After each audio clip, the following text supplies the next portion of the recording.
Hello viewers, আসসালামু আলাইকুম। Welcome back to my channel Sharmin's blog. আশা করি ভালো আছেন সবাই। আমি আল্লাহর রহমতে বেশ ভালো আছি। আজকে আবার একটি নতুন ভিডিও দেখার জন্য সবাইকে আমন্ত্রণ জানাচ্ছিলাম। একদম কিন্তু ইরেগুলার হয়ে গিয়েছিলাম, এখন আবার রেগুলার হওয়ার চেষ্টা করছি। আসলে ইরেগুলার হলে আপনারা যে আমাকে ভুলে যান সেটা কিন্তু আমি প্রমাণ পেয়ে গেছি। তো যাই হোক, আর আপনাদের মনের আড়াল হতে চাই না, চোখের সামনে থাকতে চাই। চোখের আড়াল হলেই মনের আড়াল, এটা আমি বুঝতে পেরেছি। তো যাই হোক, একদম সকালবেলা শুরু করলাম গ্রিন টি দিয়ে। আর এই যে দেখেন, গ্রিন টি আমি আসলে অতটা ভালো খেতে পারি না। আমি কিন্তু গ্রিন টিটা ফেলে দিই, অর্ধেকটা খেয়ে অর্ধেকটা ফেলে দিই। আমার খুব কষ্ট হয় গ্রিন টি খেতে, তারপরও খাই। এখন দুধ চা খাওয়াটা একদমই কমিয়ে দিয়েছি, সপ্তাহে 1 দিন বা 10 দিনে 1 দিন খাই। আসলে আমার হাজব্যান্ড সবসময় আমার সাথে খুব এটা নিয়েই করে যে আমি যেন দুধ চাটা না খাই, এটা খাওয়া শরীরের জন্য খারাপ। আমার যেহেতু ওয়েট বেশি, তো যাই হোক, এগুলো আসলে বদঅভ্যাসগুলো বা লাইফস্টাইলটা একটু হেলদি করার চেষ্টা করছি। আসলে ভালো লাইফস্টাইলের কোনো বিকল্প নেই। যতটা সম্ভব আমরা আমাদের খারাপ জিনিসগুলো থেকে আমরা দূরে থাকবো, আমাদের একটা সুন্দর লাইফস্টাইল থাকা উচিত। তো সকালবেলা আমি গ্রিন টিটা খেয়ে আমার ঘরের যে নোংরা যেই জিনিসগুলো আছে একটু দেখছিলাম আজকে কী কী করবো। আর তারপর কিন্তু আমি চা খেয়ে রান্নাঘরে চলে আসছি, কারণ খুব সকাল সকাল রান্নাটা শুরু করে দিই। দুপুরে রান্না আমার মেয়ের হলো পরীক্ষা থাকে, যেহেতু আমাকে বের হয়ে যেতে হয় একটু তাড়াতাড়ি। তো আমি আসলে 12টার মধ্যে সব কাজ ঘরে শেষ করে ফেলার চেষ্টা করি। তো কখনো পারি, কখনো দেখা যায় অন্যরকম শিডিউল থাকে, কখনো শরীর খারাপ থাকে, কখনো সব কিছু মিলিয়ে পারি না। তো একদম চেষ্টা করি সকালে আমি উঠি, একটু নাস্তাটা সেরে তারপরে দেখা যায় রান্নাটা শুরু করে দিই। তো আজকে একদম করলা ভাজি করব। দেখতেই পাচ্ছেন, সকালে উঠে দেখলাম চুলোয় গ্যাস নেই, তো ইন্ডাকশনে বসিয়ে দিলাম।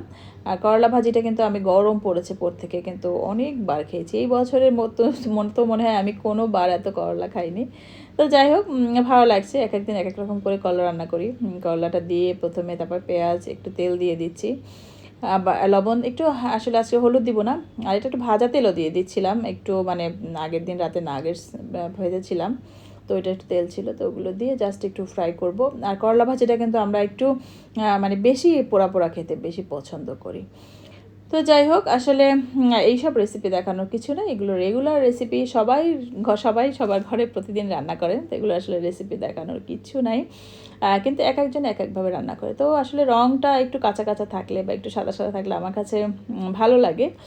এক একজনের রান্নার স্টাইল এক এক রকম, তো সবার রান্না দেখতে আমার খুব ভালো লাগে। কার ঘরে কীরকম করে, কে কীভাবে করে কাজ করে, এগুলো দেখতে খুব ভালো লাগে। তো আমি করলা বসিয়ে দিয়ে কিন্তু নাস্তাটা সেরে নিব। আর সকালে নাস্তায় আমি চিড়া খাচ্ছি, একটু কলা দিয়ে টক দই দিয়ে চিড়া খাবো। এটা আসলে খুবই হেলদি একটা ব্রেকফাস্ট। আমি যে ডায়েটিশিয়ানের আন্ডারে আছি, বা উনি কিন্তু আমার ডায়েটটা ঠিক করে দিয়েছে আমি সকালে কী খাবো। তো ওনার কথা মতোই আসলে আমি আমার ডায়েটটা চালাচ্ছি। তো দেখা যাক কী হয়। আমি এভাবে করে একটা কলাকে সুন্দর করে স্লাইস করে নিলাম, তারপরে একটু টক দই দিয়ে দিব। আসলে টক দইটা আমার এভাবে চিড়ার সাথে খেতে দেখলাম একদম ভালো লাগছে না। তো আর চিড়ার সাথে খেতে কিন্তু মিষ্টি দই খুব বেশি ভালো লাগে। আমি আসলে টক দই এবার প্রথম খেলাম, আমার একদম ভালো লাগে না। তবে টক দই দিয়ে আমি ফল খেতে পছন্দ করি, কলা, তারপরে আপেল বা গ্রেপ, এই ধরনের জিনিসগুলো খেতে পছন্দ করি। তো আমি নাস্তা করে এসে দেখলাম আমার করলা ভাজিটা কিন্তু হয়ে গিয়েছে। তো আসলে রান্নাগুলো যদি আমরা একদম সকাল সকাল করে ফেলতে পারি, আমাদের ঘরে কিন্তু মনে হয় যে ম্যাক্সিমাম কাজ শেষ হয়ে যায়। তো যত তাড়াতাড়ি রান্নাটা কমপ্লিট করা যায় ততই কিন্তু ভালো। আসলে আমার একটা বদভ্যাস, আমি খুব তাড়াতাড়ি ঘুম থেকে উঠতে পারি না। আমি যদি আরও সকালে ঘুম থেকে উঠতে পারতাম, তাহলে মনে হয় আমার কাজের বরকতটা আরেকটু বেশি থাকতো। তো যাই হোক, নিজের লাইফস্টাইলকে চেঞ্জ করার অনেক চেষ্টা করে যাচ্ছি। একটা হেলদি লাইফস্টাইল আসলে সবাই চায় মেনটেন করতে। হ্যাঁ, কেউ পারে কেউ পারে, অনেক দিনের অভ্যাস। আমি আসলে আমার যখন বিয়ের আগের লাইফটা বলি, যখন কলেজে পড়তাম, তখন সকালে প্রাইভেট থাকলো বা কলেজে ক্লাস থাকলে আমি সকালে উঠতাম। এছাড়া আমি কখনোই সকালে উঠতাম না। আমার যদি কোনো প্রয়োজন থাকে আমি এখনও উঠতে পারি, কিন্তু আমার যেদিন কোনো প্রয়োজন নেই, আমার কাজ থাকে না, তখন কিন্তু আমি আর উঠতে পারি না। তো এই অভ্যাসটা কিন্তু এখনও রয়ে গেছে। তো আমার আব্বু আম্মু কখনো আমাকে ওইভাবে প্রেশার করে উঠাতো না, বা কোনো জরুরি কাজ ছাড়া। তো আমার বিয়ের পর হাজব্যান্ডও কিন্তু এই জিনিসটা খুব বেশি সাপোর্ট দিয়ে আসছে, বা তার কাছ থেকে এই সাপোর্টটা পাওয়াতেও দেখা যায় আমি রাতে তার ব্রেকফাস্টটা রেডি করে টেবিলে রেখে দিই, সে উঠে গরম করে খেয়ে ফেলে, কিন্তু আমাকে কখনোই ডাকে না। মানে এই যে একটা সাপোর্ট, বা যে আমি সকালে ঘুমাই বা আমি সকালে ঘুম থেকে উঠতে পারি না, সে আমার মেয়েকে রেডি করে স্কুলে নিয়ে যায়, আমি দেখা যায় ঘুম থেকে উঠে মেয়েকে নিয়ে আসতাম। তো আসলে এই ধরনের সাপোর্টটা পেয়ে আমার মনে হয় যে আমি আসলে আমার অভ্যাসটাকে পরিবর্তন করতে পারিনি। আমার মনে হয় তা সেটা না হলে যদি আমি খুব শক্ত একটা লাইফস্টাইল থাকতো বা আমার উপর ওরকম দায়িত্ব থাকতো, তাহলে হয়তো আমার কাঁধে যদি এভাবে কাজের কোনো প্রেশার থাকতো, তাইলে মনে হয় আমি খুব পারতাম। আমার মনে হয় আমার হাজব্যান্ডকে আমি মাঝে মাঝে বলি যে তুমি আসলে আমাকে বলা উচিত বা ঘুম থেকে উঠতে বলা উচিত বা উঠানো উচিত, তাহলে হয়তো আমি পারতাম। তো যাই হোক, আমি কিন্তু রান্না কথা বলতে বলতে আরেকটা রান্না কমপ্লিট করে ফেললাম। সেটা আমি দুন্দল দিয়ে চিংড়ি মাছ করেছি, দেশি চিংড়ি দিয়ে। আসলে এই রান্নাটা আমার কাছে খুব বেশি ভালো লেগেছিলো। আর দেশি চিংড়ি এত ঘ্রাণ বা একটা অন্যরকম স্মেল থাকে। আর আমার মনে হয় এই চিংড়িটা কিন্তু অনেক বেশি দাম এখন বাজারে। এত ছোট ছোট চিংড়ি মাছের দাম কিন্তু 1200 টাকা কেজি। এটা আসলে সবার পক্ষে এফোর্ড করা সম্ভব না। আমি মাঝে মাঝে চিন্তা করি যে 1200 টাকা দিয়ে এই ধরনের চিংড়ি মাছ আসলে কিনে খাওয়াটা একটু সর্বসাধারণের জন্য আমার একটু কঠিন হয়ে যাচ্ছে। তো যাই হোক, রান্নাটা কমপ্লিট করলাম।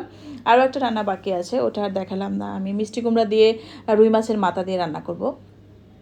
তো ওটা আসলে আস্তে আস্তে হবে। আমি একটু ঘর পরিষ্কার করতে চলে আসলাম। প্রতিদিনই এক রুম এভাবে করে ক্লিন করি। আসলে প্রতিদিন সব রুম তো ক্লিন করা সম্ভব না, তো এক একদিন এক একটা রুম। আজকে ছেলের রুমে আসলাম, আর ছেলের রুম থেকে আমি সব মানে একটু ডেকোরেটিভ জিনিসগুলো সব উঠিয়ে ফেলেছি, কারণ এগুলোতে এত ধুলো জমে আর এত পরিষ্কার করা লাগে। আমি যেহেতু সময় দিতে পারি না, মেয়েকে নিয়ে বেশি ব্যস্ত থাকি, বাসার বাইরে যেতে হয় বারবার আমাকে স্কুলে, কোচিংয়ে। তো এই জন্য আমি সব ডেকোরেটিভ আইটেমগুলো এভাবে আস্তে আস্তে করে তুলে ফেলছি। আমার পুরো ঘরেই এখন একদম খোলামেলা থাকে। আমি ওভাবে করে সাজিয়ে গুছিয়ে রাখছি না, জাস্ট পরিষ্কার এবং গোছগাছ করে যতটুকু দিয়ে কাজ চালানো যায়, দিনটা কাটিয়ে যাওয়াটাই হলো বড় ব্যাপার। তো যাই হোক, মেয়ের পরীক্ষা শেষ হলে ইনশাল্লাহ ওরকম ফ্রি টাইম আবার পাবো। বা আমার মনে হয় আমার যখন যেই জিনিসটা আমার সামনে থাকে, সেই জিনিসটাকে আমি সুন্দরভাবে করার চেষ্টা করি। আসলে বর্তমানটা যদি আমার সুন্দর থাকে, তাহলে আমার মনে হয় ভবিষ্যৎটা সুন্দর হতে বাধ্য। আমরা সবসময় চেষ্টা করব আমাদের বর্তমানটা সুন্দর রাখার। আসলে অতীত বা ভবিষ্যৎ আমরা কিন্তু দেখি না, হ্যাঁ, আমরা এটাকে বুঝি বা ধারণা করি বা আমাদের একটা অনুভূতি, কিন্তু আমাদের বর্তমানটাই সবসময় কিন্তু আমরা ফিল করি। তো এই জন্য চেষ্টা করি সবসময় বর্তমানটাকে সুন্দর রাখার বা বর্তমানটাকে বেশি প্রোডাক্টিভ রাখার। যার বর্তমান যত সুন্দর, আমার মনে হয় তার ভবিষ্যৎ বা তার অতীত সুন্দর হতে বাধ্য। তো যাই হোক, আসলে অনেক কথাই বলে ফেললাম। কথা বলতে বলতে ছেলের রুমটা পরিষ্কার করে নিলাম। আর ছেলেদের রুম আসলে আমার মনে হয় পরিষ্কার রাখা এবং অর্গানাইজড রাখা কিন্তু সো ডিফিকাল্ট একটা ব্যাপার। এটা আমার মনে হয় একটা চ্যালেঞ্জিং। আমি আমার রাগ করে আমার ছেলের রুম থেকে আমি খুব সুন্দর করে গুছিয়ে রাখতাম ওর রুমটা অনেক কিছু দিয়ে, ডেকোর পিস দিয়ে। তো ওগুলো আমি আসলে উঠিয়ে ফেলেছি, কারণ ওগুলো ওরা যত্ন তো করেই না, ময়লা করে ফেলে, এলোমেলো করে ফেলে। এগুলো আমার মনে হয় এটা হ্যাসেল। তো এই জন্য ঘরটাকে একদম খোলামেলা করে ওর পড়াশোনার জন্য যতটুকু দরকার ওভাবে করে রেখে দিয়েছি। তো এই আর কি, ভালো লাগে এভাবে করে গুছিয়ে দেই। আবার দেখা যায় একদিন দুদিন পর পর আবার গুছিয়ে দেই। তো এই ছিল আমার আজকের ছোট্ট ভিডিওটা কেমন লাগলো অবশ্যই জানাতে পারেন। আপনাদের মূল্যবান মতামত আসলে ভালো লাগে। আপনাদের কমেন্টস যখন পাই তখন খুব বেশি ভালো লাগে। একটা ভিডিওর মানে কষ্ট করে ভিডিও বানায়, আপনাদের থেকে যখন একটা সুন্দর কমেন্টস পাই না, তখন মনে হয় যে না, আমার ভিডিও কেউ পছন্দ করে, আমাকে কেউ পছন্দ করে। তো যাই হোক, এই যে অনেক কাজ করে নিচ্ছি। ছেলের বইগুলোকে সুন্দর করে ক্লিন করে নিচ্ছি। এই সব কাজগুলো না একটু মনে হয় একদিন দুদিন পর না করলে মনে হয় যে কতদিন এই কাজগুলো করা হয়নি, অনেক ময়লা। তো আমার ছেলেও আসলে অনেক বই পড়ুয়া, আমার মেয়েও মাশাল্লাহ। আর আমিও কিন্তু ওদের মতো বয়সে অনেক বই পড়তাম, বই পড়তে পছন্দ করতাম। তো আমার বাচ্চারাও সেই জিনিসটা ধরে রেখেছে বা ওরাও খুব পছন্দ করে। আর এগুলো হচ্ছে আমার হাজব্যান্ডের বই। আসলে আমরা সবাই কিন্তু খুব একটা পড়াশোনা নিয়ে থাকি অল টাইম। এখন আমি অতটা পড়তে পারি না, এই যে আপনাদের জন্য ভিডিও বানাই, এই জন্য আর অতটা পড়াশোনা হয় না। তো যাই হোক, আর এই যে ছেলের যে খেলনাগুলো, এগুলো নামিয়ে ধুয়ে ফেলছিলাম। আসলে এগুলো কিন্তু আমি যত্ন করে রাখি, বা এগুলো আমার কাছে স্মৃতি। আমার ছেলের কাছে যতটা না, তার চেয়ে আমার কাছে বেশি স্মৃতি। এই যে গাড়িটা, এটা আমার ভাই দিয়েছিল আমার ছেলেকে। ও এই ধরনের গাড়ি খুব বেশি পছন্দ করতো। আর এই কালো, এটা আমার মামা দিয়েছিল। এই লাল গাড়িটা আমি ওকে কিনে দিয়েছিলাম। এই জিনিসগুলোকে না আমি আসলে যত্ন করি। মনে হয় যে এগুলো আমার কাছে স্মৃতি। ও যখন ছোট ছিল, 1-2 বছর বা 3 বছর, তখন এই জিনিসগুলো নিয়ে খেলতো, বা সবাই ওকে কিনে দিত, গিফট করতো। তো ওগুলো আমি তখন থেকে আসলে যত্ন করে রাখছি।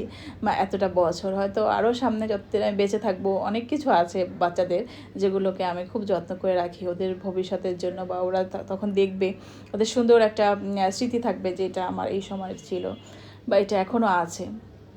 তো এই আর কি, আমার বাচ্চার বিছানার যে একটা কালারফুল চাদর দিয়ে দিয়েছি, যদিও এটা আমার পছন্দ না, তারপরেও দিয়েছি, যে কারণ অনেক ময়লা করে, এই জন্য একটা লাল রঙের চাদর দিয়ে দিয়েছি।